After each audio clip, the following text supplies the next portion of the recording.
মেয়েটি তো আর ফিরে আসবে না। হ্যাঁ, আমরা 10 লক্ষ টাকা তো দিতেই পারি। মেয়েটি এমন কি দোষ করেছে যার কারণে মেয়েটির সাথে এরকম হলো?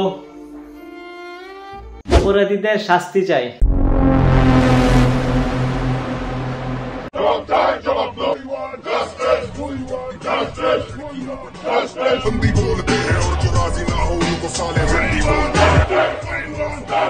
সবাই মিলে শুরুটা যেরকম ভাবে করেছো শেষটা যেন একই রকম হয়। মেয়েটার এমন কি দোষ ছিল, কেন এত কষ্টের সাথে পৃথিবী ছেড়ে চলে যেতে হলো? তার মানে কি দেশ স্বাধীন হওয়ার পরও দেশের মা বোনটা স্বাধীনভাবে চলতে পারবে না?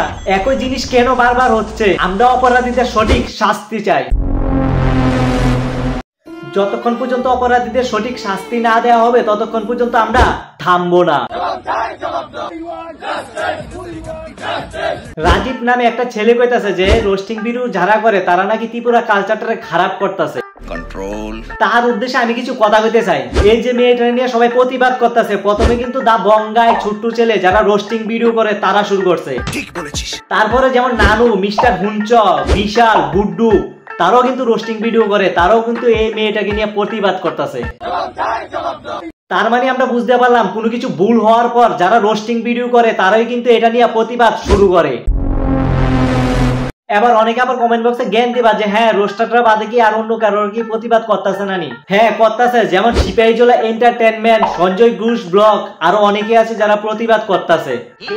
কিন্তু আমি এটা বুঝাতে চাইতেছি যে রোস্টিং ভিডিও যারা করে শুরুটা কিন্তু তারই করে।